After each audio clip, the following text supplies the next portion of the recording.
This program is presented and distributed by Keep the Faith on the web at www.keepthefaith.org.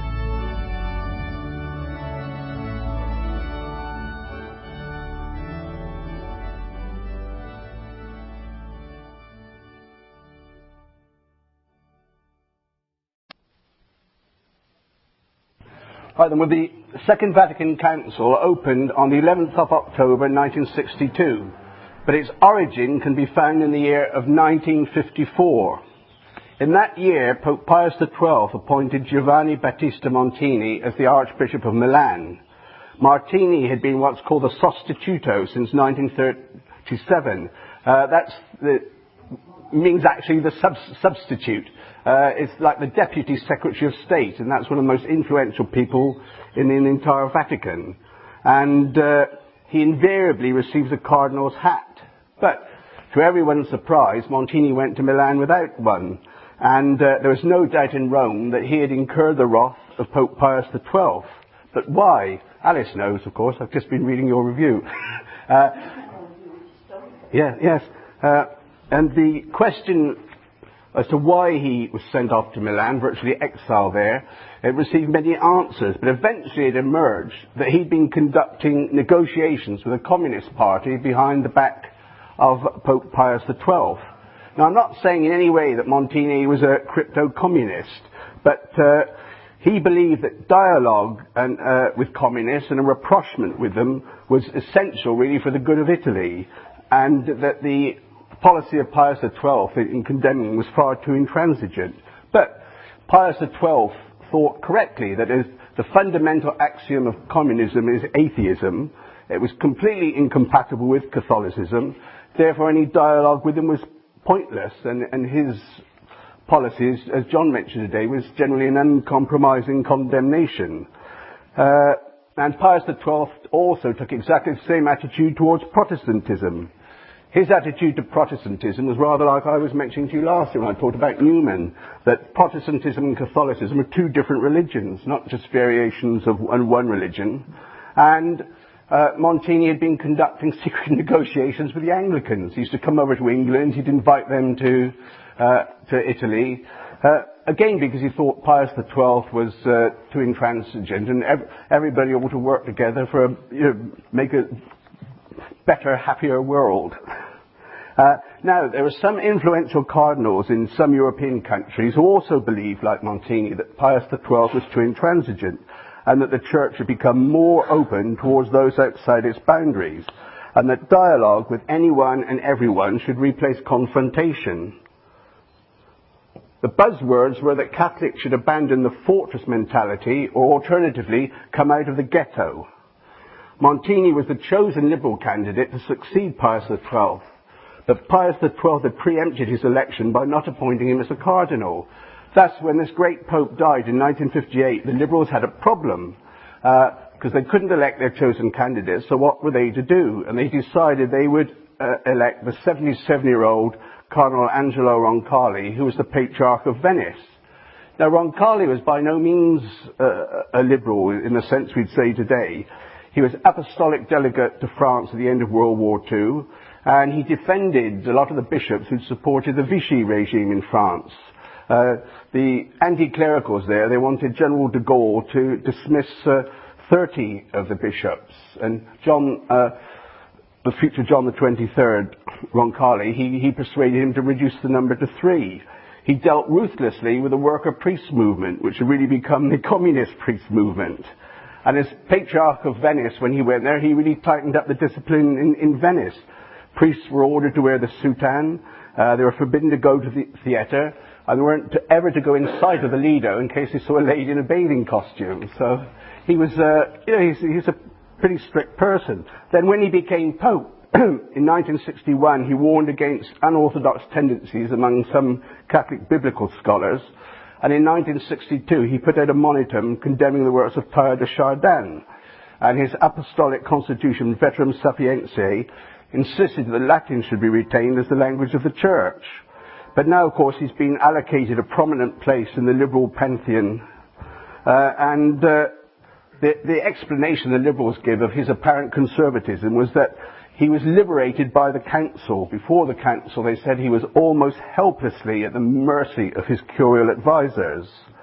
Well, press reports started designating him as a stopgap pope, which in fact he was. He was a stopgap pope. And this upset him. And he decided that he'd make a name for himself in the history of the church by calling a general council. He insisted that this decision was inspired by God. To quote him, "We had decided under the inspiration of God to convene an ecumenical council." Where you talk about an ecumenical council as a general council of the church, it's got nothing to do with ecumenism or the ecumenical movement. There are all sorts of councils, from diocesan, national, patriarchal, but the highest is an ecumenical council from the Greek word ekumenikos, which means the whole world. And there have been 20 of these councils prior to Vatican II, from Nicaea in 325 to Vatican I in 1869. And an authentic ecumenical council must be presided over by the Pope or his legates, and its decrees, if they're confirmed by the Pope, bind all Christians according to the authority bestowed upon these documents by the Pope and the Council Fathers. That is to say, the Council Fathers are the patriarchs, bishops, and superiors of religious orders for men. Wouldn't surprise me if they ever have another one, that the superiors of religious orders for women will come along. According to Pope John, the inspiration to call an ecumenical council came to him during a conversation with Cardinal Tardini towards the end of 1958. The Pope asked his Secretary of State what might be done to give the world an example of peace and concord among men and an occasion for new hope, when suddenly there sprang to his lips the words, "a council." This, he insisted, was an impulse of divine providence. Pope John revealed this divinely inspired plan to the Sacred College of Cardinals on what he described as that memorable 25th of January 1959, the feast of the conversion of St. Paul, and the meeting was taking place in the Basilica of St. Paul without the walls. This announcement, the Pope said, when he announced it, it was completely unexpected by the cardinals and came to them like a flash of heavenly light, shedding sweetness in eyes and hearts. But actually, far from this being the case, there was a distinct lack of enthusiasm on the part of the cardinals.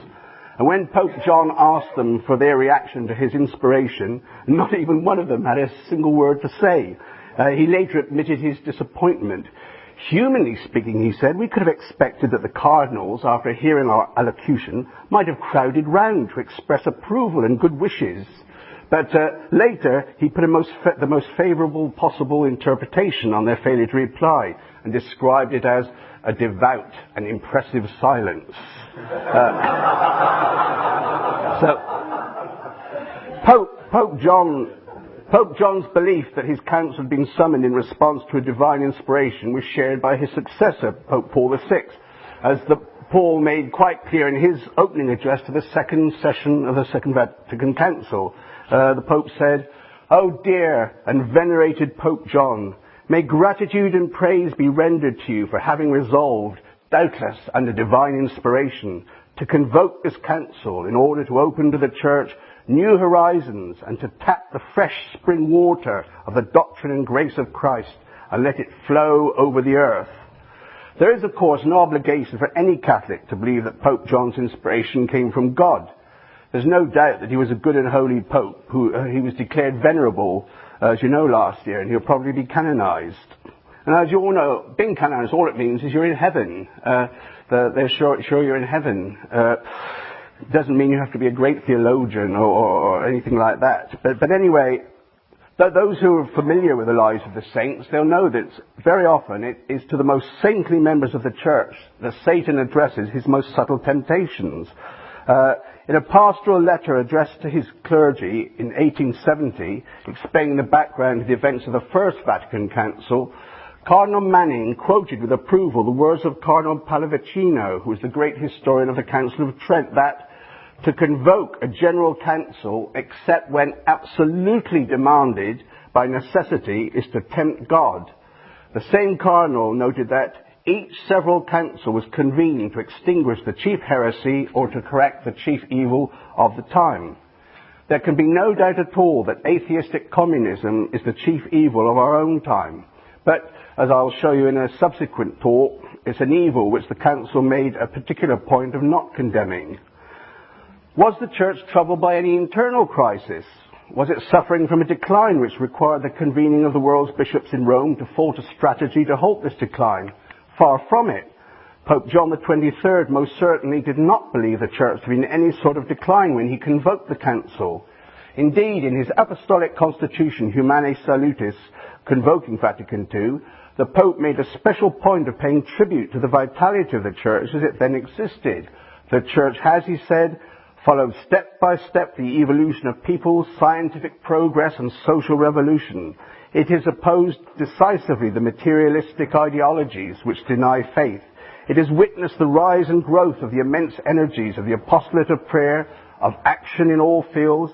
It has seen the emergence of a clergy constantly better equipped in learning and virtue for its mission, and of a laity which has become ever more conscious of its responsibilities within the bosom of the Church, and in a special way of its duty to collaborate with the Church hierarchy. To this should be added the immense suffering of entire Christian communities, through which a multitude of admirable bishops, priests and laymen seal their adherence to the faith, bearing persecutions of all kinds and revealing forms of heroism which certainly equal those of the most glorious periods of the Church. In the same apostolic constitution, Pope John pointed out the contrast between a world which reveals a grave state of spiritual poverty and the Church of Christ, which is still so vibrant with vitality. Well, there you are, a church vibrant with vitality. The Pope was evidently unaware of the axiom, if it works, don't fix it. Only 7 years later, in 1968, Pope Paul VI would lament the fact that the Church was undergoing a process of self-destruction. Who would have believed that a debacle of such proportions could occur in so short a time? Certainly not Pope John XXIII. The Arian and Protestant heresies were gradual processes compared with this decline. Vibrant the preconciliar Church may have been, but danger lurked below the surface.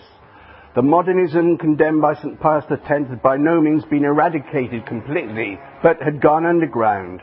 It lived on in some Catholic seminaries and universities.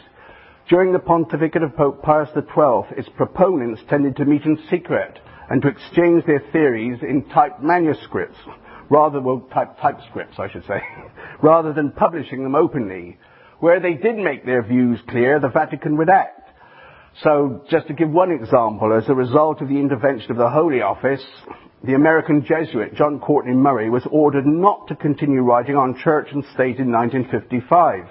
But the extent of liberal inroads into American Catholicism at that time is made clear by the fact that his superior, Father Vincent McCormack, made no secret of his sympathy with Murray. And he said to him, "It seems to me a mistake to wish to carry on with this controverted question under present circumstances, but time will bring changes." Time did indeed bring changes, and what Murray had been forbidden to propagate in 1955 was proclaimed by Vatican II as the teaching of the Church in 1965. The preparation of Pope John's council was the most thorough in the entire history of general councils. In his book, The Rhine Flows into the Tiber, Father Rolf Wiltgen quotes Monsignor Vincenzo Carboni, who was an official of the General Secretariat of the Second Vatican Council, to the effect that no previous council has had a preparation so vast, so diligently carried out, so profound. This preparation had begun on the 17th of May 1959 when Pope John XXIII created a pre-preparatory commission. A vast work of preparation was then initiated involving theologians and hierarchies from throughout the Catholic world. On the 5th of June 1960, Pope John established 12 preparatory commissions, with a central preparatory commission to coordinate them. The Pope himself was president of this central commission. After 2 years' work, ending on the eve of the council with the dissolution of most of these bodies, a total of 75 schemas had been prepared. A schema was a preparatory document which the fathers would use as a basis for their deliberations on a particular topic, and which, of course, they would be free to amend. Some of these documents were merely chapters of full schemas. Some were later combined with others by the Central Preparatory Commission, and still others were considered too specialised for treatment by the Council and were referred to the Pontifical Commission for the revision of the Code of Canon Law. In this way, the 75 schemers were reduced ultimately to 20. Archbishop Lefebvre comments, "Prior to the opening of the Council, I was a member of the Central Preparatory Commission, and for 2 years, therefore, I attended all the meetings. The task of the Central Commission was to verify and examine all the preparatory schemas which were sent to us by the other commissions. Consequently, I was in a position to know what had been done, what had to be scrutinised, and what had to be presented to the Council. The work was done most conscientiously and with meticulous care. A very fine work had been completed for presentation to the Council. These schemas conformed to the doctrine of the Church, though adapted to the mentality of our generation, adapted after careful thought and with much prudence." On the 13th of July 1962, 3 months before the opening of the Council, Pope John decreed that the first 7 schemas, officially called the first series of schemas of constitutions and decrees, should be sent to the Council Fathers around the world. The first 4 were dogmatic constitutions, and when you hear the titles, it's enough to send any poor liberal screaming to his psychiatrist just to read the titles.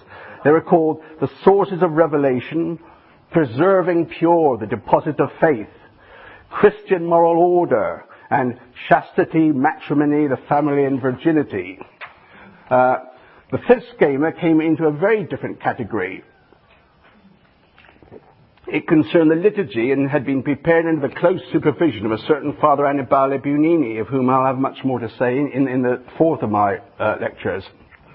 His influence on the schema had been so predominant that it was referred to as the Bunini schema. Well, obviously, the first 4 schemas were anathema to the liberals, and they decided, before the Council even opened, that these schemas wouldn't even be discussed, never mind the 2 years' work. They're not even going to be discussed. Most of the Council Fathers arrived in Rome for the opening of the Council in 1962 without any clear idea as to why they were there and without any definite plan as to what they were supposed to achieve. They could well have sung as did the British troops who went to France in 1914. They had a song began, "We're here because we're here because we're here." Looking back, writes John Cardinal Heenan, the Archbishop of Westminster, "It's easy to see how psychologically unprepared bishops were for what happened during the first session. Most of us arrived in Rome in October 1962 without any idea of the anti-Italian mood of many Europeans.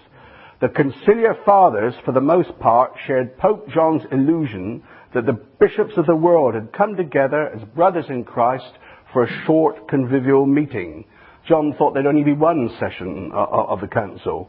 Cardinal Heenan's book, A Crown of Thorns, is one of the most valuable sources for accurate information on what took place during the Council. It's out of print, but I'm sure you could get it from a library. Bishop Lucy of Cork and Ross in Ireland had written that certain hierarchies came to the Council knowing what they wanted and having prepared a way to get it.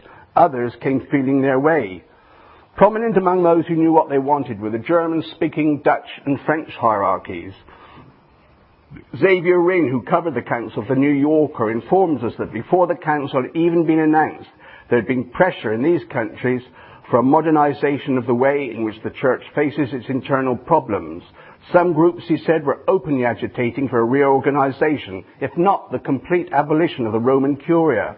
Others wanted changes in the laws and regulations affecting marriage and education, the Mass, the sacraments, liturgical ceremonies, the Holy Office, clerical dress, and what they termed the unseemly pomp of prelatial vestiture, and a redefinition of the rights and prerogatives of bishops and laymen in the Church's structure.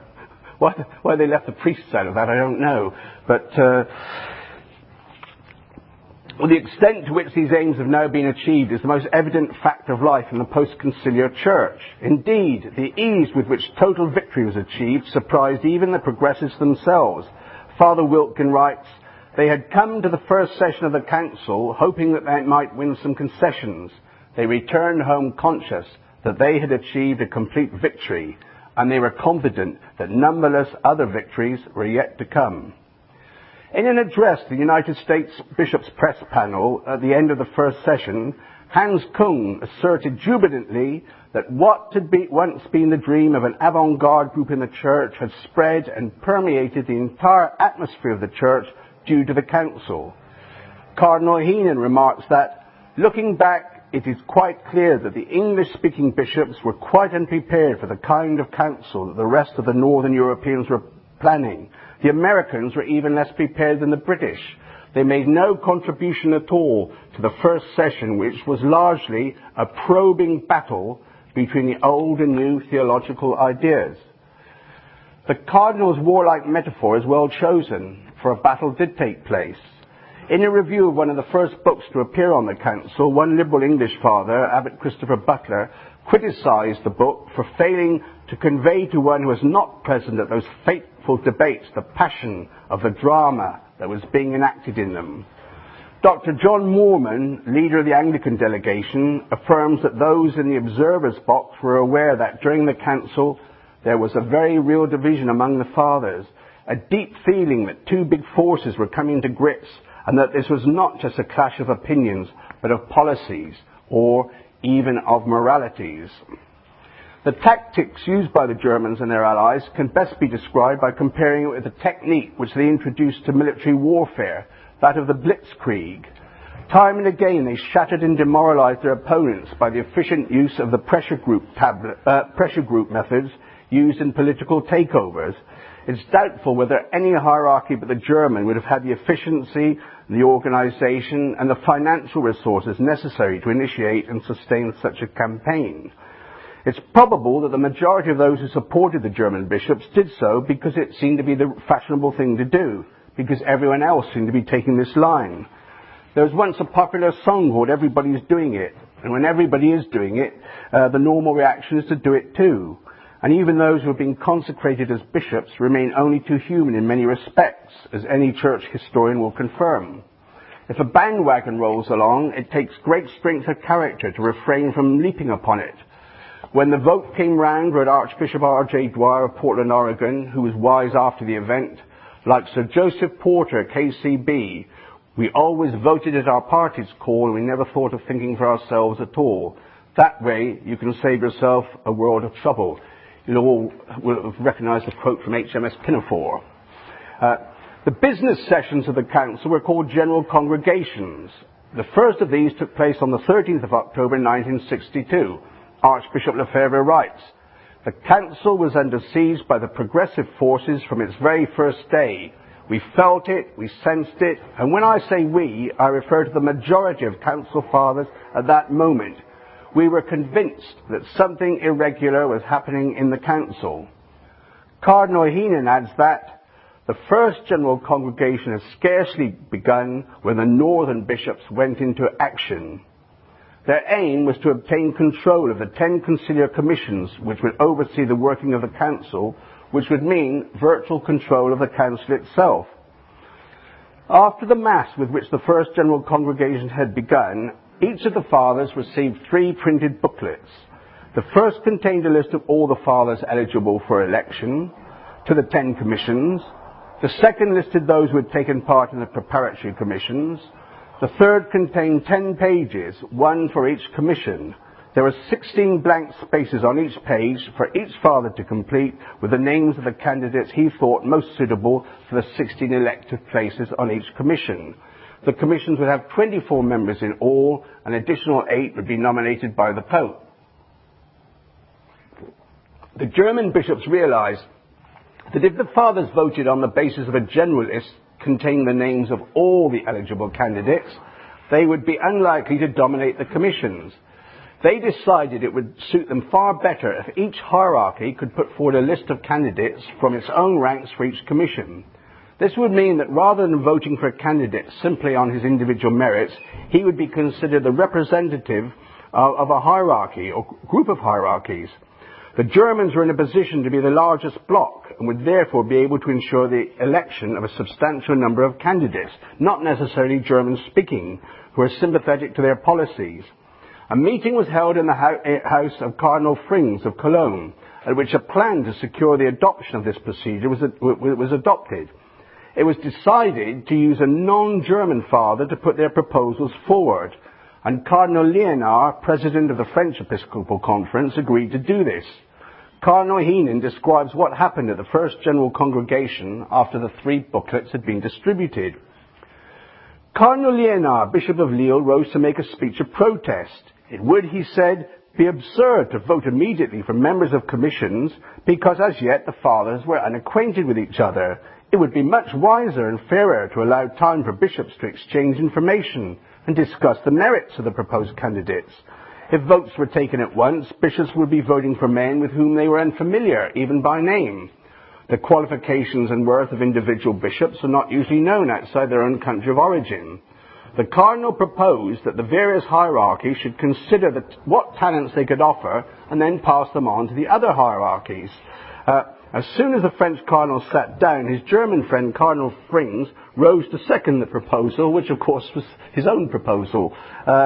This drew a sustained burst of applause from the fathers, who evidently thought that the council had been saved from disaster.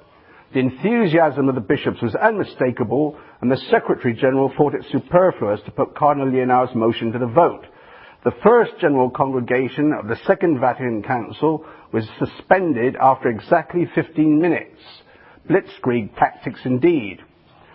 Cardinal Heenan also reveals that in preparing their lists, the bishops from the north acted in concert from the very beginning and were in frequent touch with their English brethren. Henri Fesquet, the religious affairs correspondent of the French daily Le Monde, describes these events as a demolition exercise by a group of modern-minded bishops. He confirms that it needed only 3 determined bishops to modify fairly considerably the proceedings of the council. A Dutch bishop called to a friend as he left St. Peter's, "That was our first victory." So the spirit in which the Liberals had come to the council was clear, the party mentality, the us versus them attitude. Similar comments were made by Liberal fathers emerging from St. Peter's after another victory and recounted with great relish and approval by Robert Kaiser, who reported on the council for Time magazine. "Now the gloves are off," said one of them, "the big fellow whose Cardinal Bear got 'em and I got 'em too." The German bishops had prepared the ground for victory by persuading the council to accept their proposals for electing members to the commissions. But to achieve victory, it was necessary to get their own candidates elected. To continue with the Blitzkrieg analogy, the Stukas had done their work, and now it was time for the Panzers to move in. Then, writes Cardinal Heenan, began the well-known process of lobbying. In his diary for the 13th of October 1962, he records that he received visits from the Bishop of Bruges in Belgium, who came as an emissary from the German bishops. He gave Archbishop Heenan some names that the Germans, Dutch and Belgians intended to back, and explained that a final list was being drawn up at a meeting then in progress at the Anima College, the German House of Studies, under the presidency of Cardinal Frings. This list would be available at 9 o'clock the next day. Meanwhile, many names had been given, and it was hoped to make the list fairly international. It would attract the votes of missionaries. For example, the Congo had many Belgian bishops. And you see, nobody else was preparing lists. These were the only people making them. Archbishop Lefebvre has recorded the stupefaction of the fathers when, on the 14th of October, each one was presented with a printed list of candidates containing names which most of them had never heard of, but for whom they eventually voted. He writes, "Those who prepared these lists knew these bishops very well. They were, I do not need to tell you, all of the same tendency." Cardinal Heenan tells us that even using every spare moment, it was impossible to learn enough about 16 people for each of the commissions. It was therefore inevitable that the bishops gave votes for some candidates, knowing little about them beyond their names. And that, of course, is what the Germans have as their objection. They said if we vote for the lists that have been prepared before the council, all they would know were the names of the candidates. And now that's all they knew then, the names of the candidates. The manoeuvre which resulted in the liberal takeover of the 10 commissions is being documented in detail in Father Wilkins' book. He explains how the Rhine group, that's to say the German bishops and their allies, quickly expanded to include the bishops of Austria, Switzerland, Holland, Belgium and France. A Dutch-born bishop of an African diocese was instrumental in organising a list of bishops from both French and English-speaking Africa, which he put at the disposal of the Rhine group, thus assuring it of many extra votes. Liberal-minded bishops from other countries were contacted, both as candidates and supporters, and a hand-picked list of 109 candidates was drawn up to ensure Rhine Group representation on all the commissions. And in a success which exceeded anything they had thought possible, 79 of the 109 candidates were elected. And when the Pope appointed his own nominees to bring the number of each commission up to 24, he included 8 more Rhine candidates. So 8 out of every 10 candidates put forward by the European Alliance, as the Rhine Group was now being called, received a seat on the Commission. After this election, writes Father Wilkin, it was not too hard to foresee which group was well enough organised to take over the leadership at the Second Vatican Council. The Rhine had begun to flow into the Tiber. This success had been achieved because, in contrast with other hierarchies, the Alliance was able to operate effectively because it knew what it wanted and what it did not want. That was how communists used to take over big companies. In England, the Ford Motor Company, they had something like 20,000 workers and about 150 communists, and they controlled every committee. When you're having an election, well, to start with, about 9 out of 10 of the workers didn't turn up, and someone would get up and say, I propose so-and-so, someone would say, I second that, and then nearly everyone would vote for them. That's in any type of organisation, in a commercial company, that if you've got a plan and everything's all worked out before, you'd almost certainly succeed with it.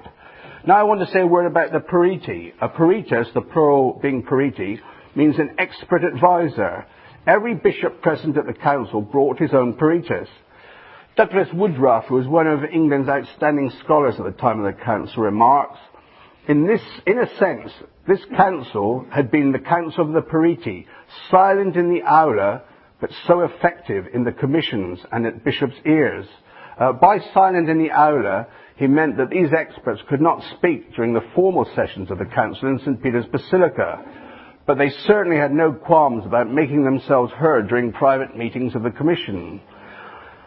Cardinal Heenan mentions one such meeting in which the only discord came from the periti in attendance. A German theologian addressed us in a voice frequently rising to a scream. The periti would advise and in effect instruct their bishops on how they should vote. And Woodruff's comment is exceptionally perceptive, and it would be very hard to improve on the Council of the Periti for a one-phrase description of Vatican II.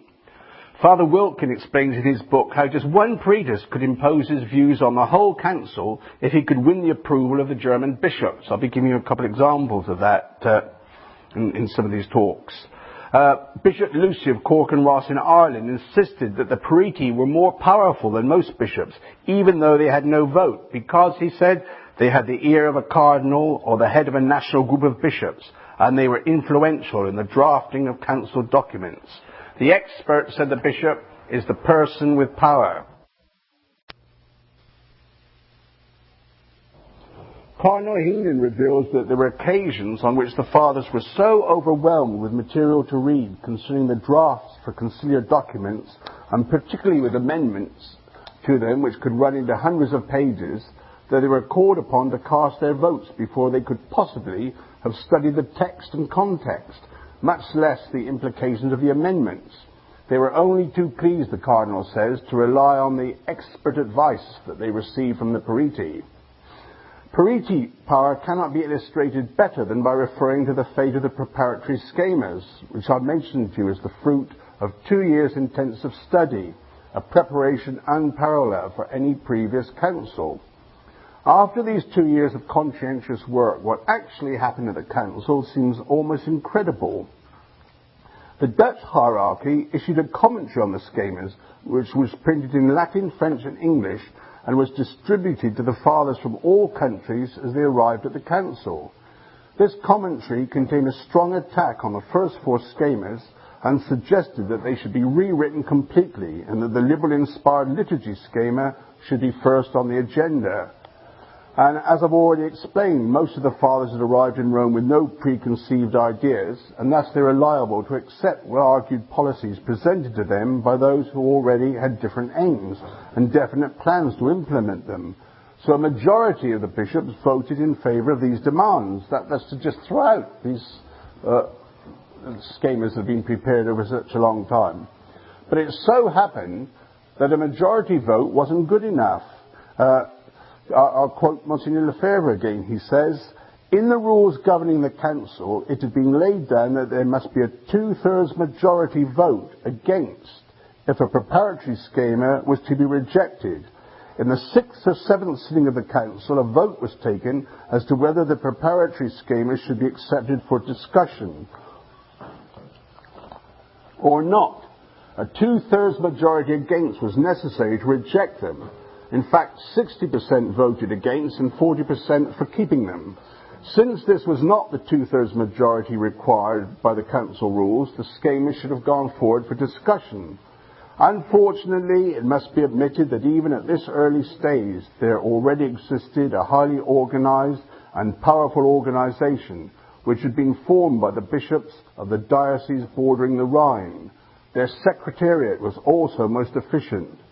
This organization brought pressure to bear upon Pope John, saying, 'It is inadmissible that you should insist on our discussing schemas which have not been passed by majority vote. They must be rejected.' The Pope then let it know that since these schemas were not acceptable to even half the members of the Assembly, they must be withdrawn. So the Pope overruled the rules of the Council. Once again, the Liberals had known what they wanted and how to obtain it, and the Conservative fathers had about as much chance of stopping them as did the Polish cavalry who drew their sabres and charged the German panzers in 1939. And the result? The Liberal-inspired liturgy schema was brought forward to be the first on the list for discussion. And as for the schemas condemned by the Dutch bishops, Monsignor Lefebvre writes, "A fortnight after the opening of the council, not a single one of these carefully prepared schemas remained. Not one. All of them had been discarded, thrown into the waste paper basket. There remained nothing, not a single sentence. All had been discarded." Father Wilkin comments that this was the third important victory won by the Rhine Group. Although the first two victories, the postponement of elections and the placing of hand-picked candidates on the council commissions, were given extensive coverage, Father Wilkin says that this third victory passed unnoticed. The most astonishing aspect of this scandalous affair, the relegation to the waste paper basket of a preparation so vast, so diligently carried out, so profound, is that it really took place in response to the wishes of a single peritus.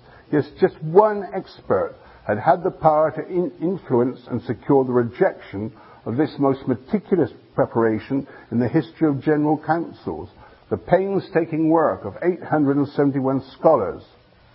The commentary which secured the rejection of the preparatory schemas was circulated in the name of the Dutch bishops, but as Father Wilkin reveals, it was the work of just one man, Father Edward Schillebeeckx, OP, a Belgian-born professor of dogmatics at the Catholic University of Nijmegen, who served as the leading theologian for the Dutch hierarchy. This instance on its own more than substantiates Father Wilkin's assertion concerning the power that a single peritus could wield. They would never yield. However, although most of the council fathers tended to ride the bandwagon, the majority were orthodox and would not have voted for any document containing anything that appeared heretical. The tactic of some preti then was simple. They proposed to insert ambiguous phrases into the conciliar text which they could exploit after the council, provided they could get control of the commissions that were going to be set up after the council to implement the conciliar documents. See, once the bishops went home, there'd be these permanent commissions in Rome which would then interpret the documents and order what reforms had to be made.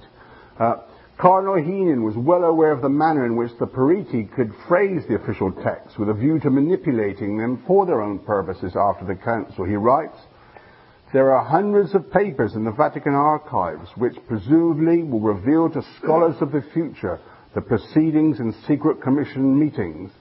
The more significant activities within commissions have not yet been fully revealed. The framing of amendments for the vote of the fathers was the most delicate part of a commission's work. A determined group could wear down opposition and produce a formula patient of both an orthodox and a modernistic interpretation. So this isn't some sort of crazy conspiracy-minded old lady saying this. This is one of the leading fathers in the whole of the council, Cardinal Heenan. In order to win total control of the council, the Rhine Group needed to ensure that the procedural rules were altered. These were described in what the pseudonymous Xavier Rinn praised as a highly interesting and authoritative critique, as demonstrably contrived to assure the domination of the proceedings at all stages. The principal complaint of the Liberals, according to Xavier Rinn, was that the cardinals presiding over the conciliar commissions had powers that were too vast and arbitrary, which was another reflection on the Curia. Not enough use was made, said the critique, of the council experts or periti, who not infrequently found themselves virtually excluded from any participation in the work, which of course is complete nonsense. But this is in the second session now. Pope Paul then decided he revised the procedural rules on the advice of certain venerable council fathers. The Rhine Group demands were largely met, and particularly useful to them was the transfer of a great deal of power to 4 cardinal moderators who would be responsible for directing the activities of the council and determining the sequence in which topics would be discussed at the business meetings. Pope Paul's own sympathies were made clear when he accepted well-known liberals to fill 3 of the 4 posts, Cardinals Döpfner, Lecaro and Suenens. They were, as Henri Fesquet remarks, universally known for their reformist ardour. Father Wilkin points out that as the 4th cardinal, Agagianian, I was practicing saying that name, I still can't say it. Anyway, Agagianian, he wasn't a very forceful person, and so the 3 liberal moderators had virtually 100% control. Another procedural change, which was very useful to the Rhine Group, made it possible for as few as 5 members on any commission to substitute another form of any amendment proposed. And, by an interesting coincidence, the Rhine Group had a minimum of 5 members on every commission. It was also made possible for the periti to speak in the council debates under certain circumstances. They would no longer be silent in the aula. It was clear at this point, writes Father Wilkin, how the discussions would develop. There would be a strong German influence which would make itself felt in nearly every council decision and statement of any importance. In every council commission, German and Austrian members and periti would be highly articulate in presenting the conclusions reached at Munich and Fulda.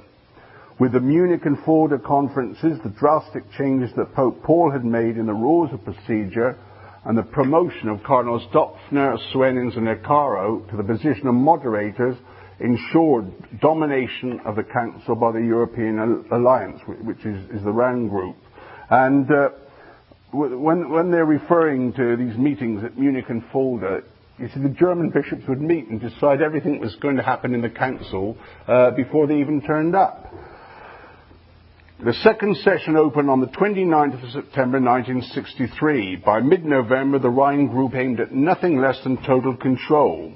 The European Alliance by this time had full control of the Council majority and was confident that it could replace all the Conservative members on the Council commissions if only it were given the opportunity.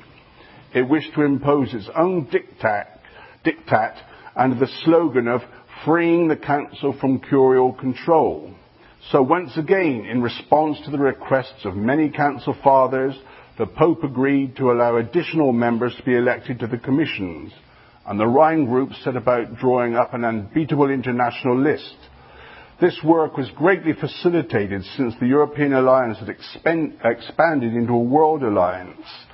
In point of fact, the origins of the World Alliance went back to the beginning of the first session, and from that time it was always under the domination and influence of the European Alliance. Father Wilkin writes again, the World Alliance during the first session was an undercover group who met periodically, from the beginning of the second session, when they considered themselves strong enough to act more openly, they held meetings at the Domus Mariae each Friday evening and saw their membership expand to 24 bishops and archbishops, who represented approximately 65 episcopal conferences. Although not juridically organized, the World Alliance was able to determine the policy of the controlling liberal majority. The election for the additional commission members took place on the 28th of November, and all the candidates elected to office came from the list prepared by the World Alliance, every single one of them. After these elections, comments Father Wilkins, there was no need for anyone to doubt the direction in which the council was headed. The commissions were controlled, according to Archbishop Lefebvre, by a majority of members imbued with an ecumenism which, according to their own admission, was no longer Catholic, but bore an extraordinary resemblance to the modernism condemned by St. Pius X.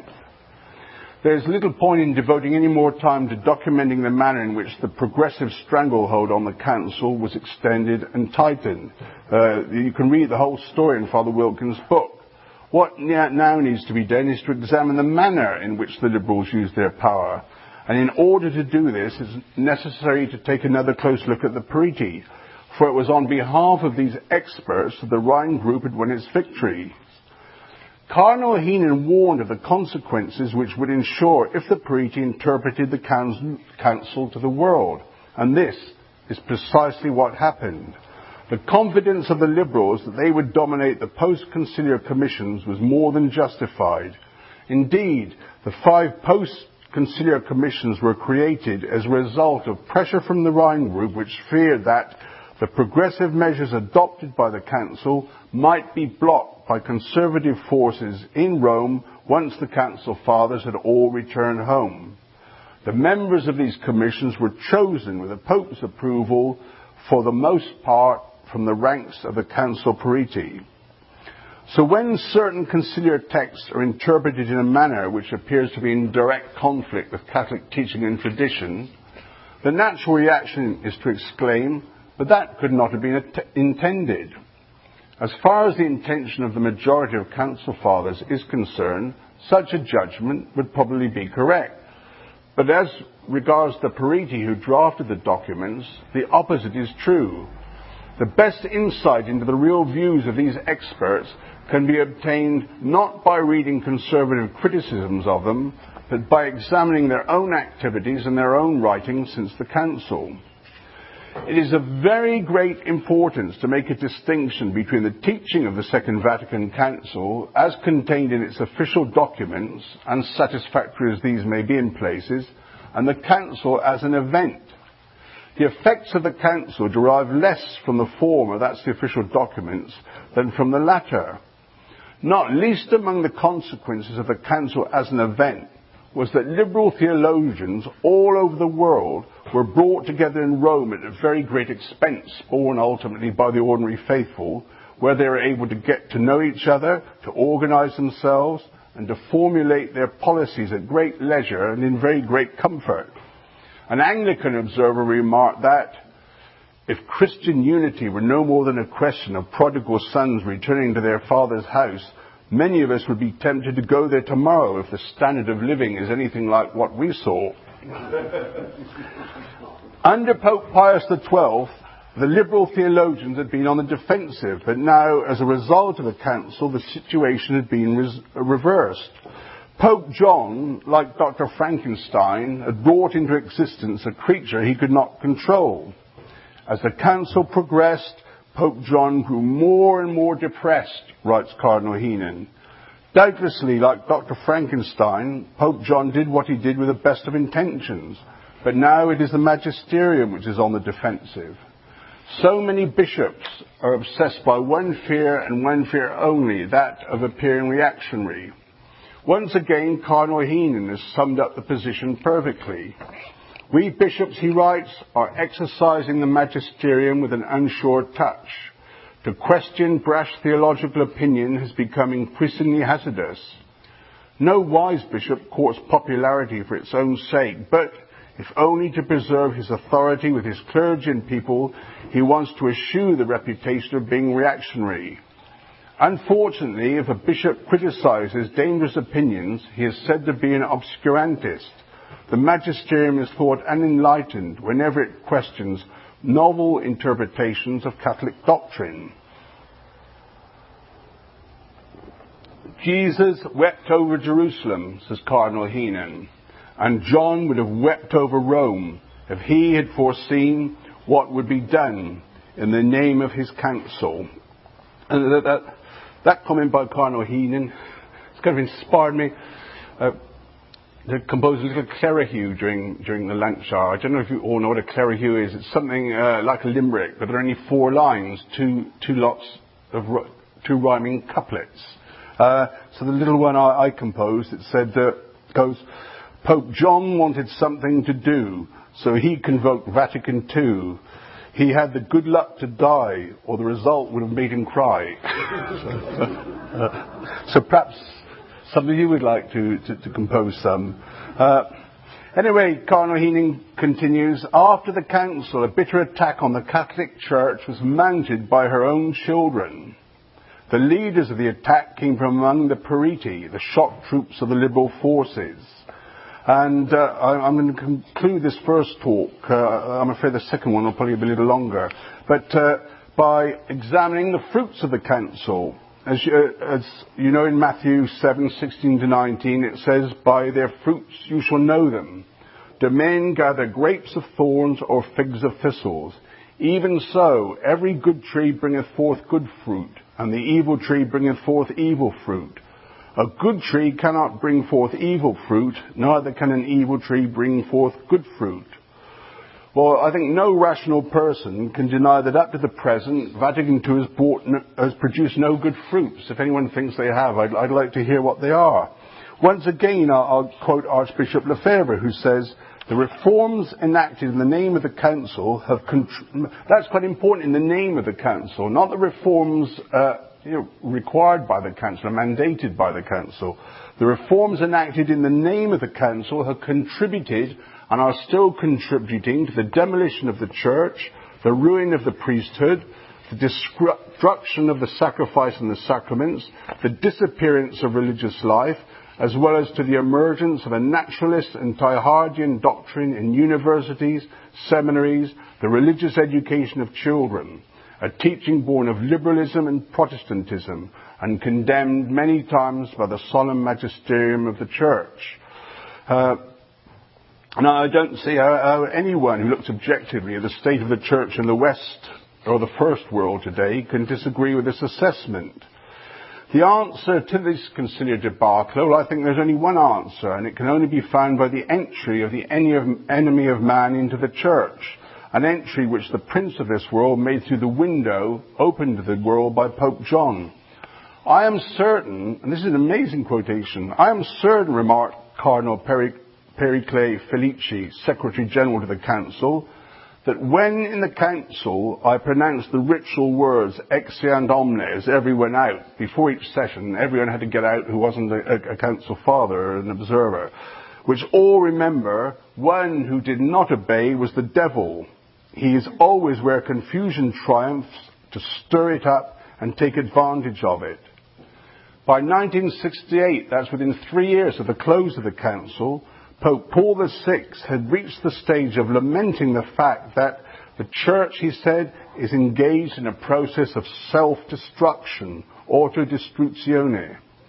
On the feast of St. Peter and Paul in 1972, he went as far as saying that somehow or other, Satan himself had found an opening into the Church where he was spreading doubt, disquiet and dissatisfaction, to the extent that any profane prophet giving vent to his views in a newspaper is listened to with greater care than the Church.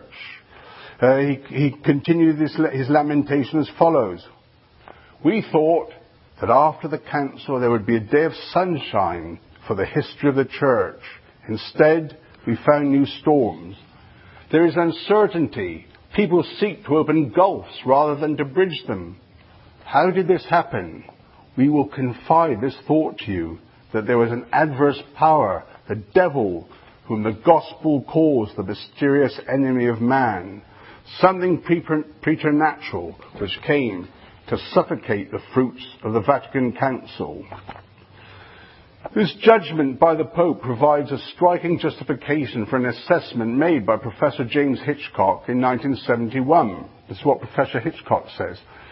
There are many curiosities in the history of the Church in the post-conciliar years, and not the least is the fact that so few progressives have noticed the extent to which the reactionaries' predictions prior to the Council have been proven correct, and that their own expectations have been contradicted. They continue to treat the conservatives as ignorant, prejudiced, and out of touch with reality, which is the same, 30 years later, we're still considered to be ignorant and out of touch with reality. Yet, continues Professor Hitchcock, yet the progressives' hope for renewal now seems largely chimeric. A grandiose expectation, an attractive theory, but one which failed of achievement. In the heady days of the Council, it was common to hear predictions that the conciliar reforms would lead to a massive resurgence of the flagging Catholic spirit. Laymen would be stirred from their apathy and alienation and would join enthusiastically in apostolic projects. Liturgy and theology, having been brought to life and made relevant, would be constant sources of inspiration to the faithful. The religious orders, reformed to bring them into line with modernity, would find themselves overwhelmed with candidates who are generous and enthusiastic. The Church would find the number of converts increasing dramatically as it cast off its moribund visage, and indeed would come to be respected and influential in worldly circles as it had not been for centuries. In virtually every case, says Professor Hitchcock, the precise opposite of these predictions has come to pass. In terms of the all-pervading spiritual revival which was expected to take place, renewal has obviously been a failure. Little in the Church today seems entirely healthy or promising.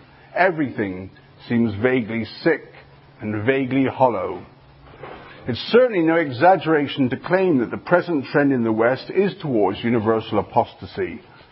Two American sociologists you'll have heard of, Father Andrew Greeley and William McCready, who are both liberals, claimed that as early as 1972, the results of a survey on Catholic life in the United States made it clear that American Catholicism, as it was known before 1960, seems to be finished. They found that the decline in mass attendance had reached catastrophic proportions and could think of no other time in the course of human history when so many people, particularly older people, had so decisively removed themselves from canonically required ecclesiastical practices. In questions of doctrine and morality, they found that Protestants and Catholics are becoming virtually indistinguishable, and that the prospects of a significant proportion of the young continuing to regard themselves as Catholics are remote in the extreme. The remarkable thing, they continued, the remarkable thing is that no outside foe destroyed us. We destroyed ourselves. The pattern described by these sociologists is common in varying degrees to most Western countries. A spokesman for the French hierarchy lamented the fact that France is being swept by a tidal wave of unbelief. Cardinal Marty conceded that in the years following the Council, up to 1975, mass attendance in the parish churches of Paris had declined by the staggering figure of 54%. The decline in vocations in France had become even more serious, the number of men studying for the priesthood having dropped by 83% between 1963 and 1973, and this decline is common to all first world countries. The official 1998 Catholic Directory for the United States reveals that the number of seminarians is now, in the entire country, is now only 1,700, which is a decline of almost 97% from the 1965 figure of 48,000.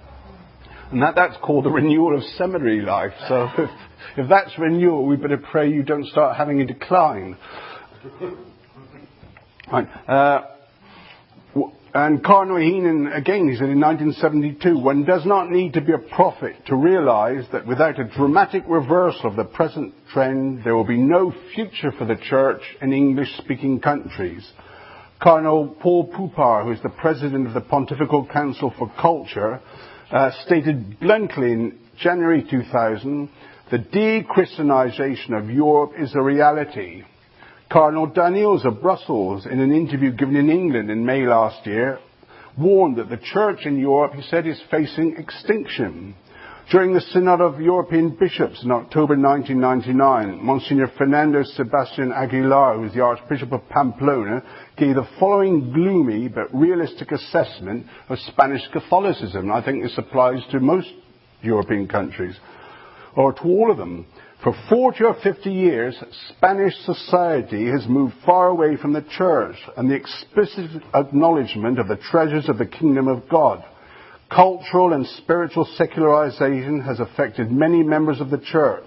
The result of this has been the weakening of the faith and faith in divine revelation, the theoretical and practical questioning of Christian moral teaching, the massive abandonment of attending Sunday Mass, the non-acceptance of the magisterium of the Church and those points that do not coincide with the trends of the dominant culture, the cultural convictions on which social life in Spain is based today are undermined and are more atheistic than Christian.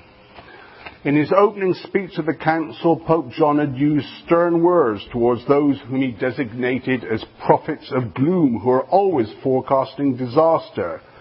He claimed that the ashes of St. Peter and his other holy predecessors thrilled in mystic exultation at his council, which, now beginning, rises in the Church like daybreak, a forerunner of most splendid light.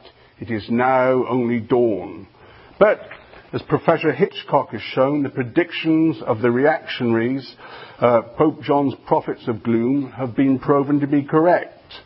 And Professor Hitchcock isn't alone in this judgment. Professor Louis Boyer is one of the most distinguished Catholic scholars of the second half of the last century. I keep meaning to say this century, but it's the last century though, isn't it? He was a prominent figure in the liturgical movement and expected great things from the Council, especially from the Liturgy Constitution, as his book The Liturgy Revived makes clear. He was very swiftly disillusioned, and in 1968 he wrote, "Unless we are blind, we must even state bluntly that what we see looks less like the hoped for regeneration of Catholicism than its accelerated decomposition." In his opening speech to the Council, Pope John had explained that the greatest concern of the Ecumenical Council is this, that the sacred deposit of Christian doctrine should be guarded and taught without any attenuation or distortion, which, throughout 20 centuries, notwithstanding difficulties and contrast, has become the common patrimony of men. It is a patrimony not well received by all, but always a rich treasure available to men of good will. There's no reason to suppose that he wasn't totally sincere in this aim. I often wonder, wrote Cardinal Heenan in 1968, what Pope John would have thought had he been able to foresee that his council would provide an excuse for rejecting so much of the Catholic doctrine which he so wholeheartedly accepted. Pope John had hoped that as a result of his council, the old truths would be expressed in new ways, while preserving their essential meaning, and that this would aid the Church in the mission entrusted to her by Christ of evangelizing the world, a world increasingly influenced by secular modes of thought. As Pope Paul conceded in his opening speech to the 1967 Synod of Bishops, the opposite has happened. We refer to the immense dangers on account of this present age's cast of mind, alienated from religion. They are so full of snares, so that in the very bosom of the Church there appear works by several teachers and writers who, while trying to express Catholic doctrine in new ways and forms, often desire rather to accommodate the dogmas of faith to the secular modes of thought and expression than be guided by the norms of the teaching authority of the Church. And I'll conclude by quoting Cardinal Heenan once more. He said that Pope John must have thought originally thought of his council as a glorified synod of Rome, which would provide the bishops with a chance of reunion in the home of their common father. Pope John saw the council as an episcopal safari. However, before the end of the first session, says Cardinal Heenan, Pope John must have thought his council less like a safari than a siege. I'm going to conclude with an assessment of the effects of the council from Cardinal Ratzinger, which he wrote in 1984. Certainly, the results of Vatican II seem cruelly opposed to the expectations of everyone, beginning with those of Pope John XXIII and then of Pope Paul VI.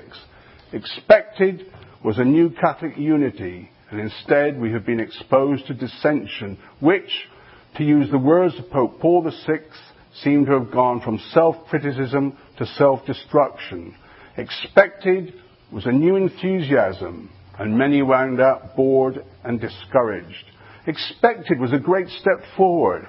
Instead, we find ourselves faced with a progressive process of decadence, which has developed for the most part under the sign of calling back to the council, and has therefore contributed to discrediting it for many.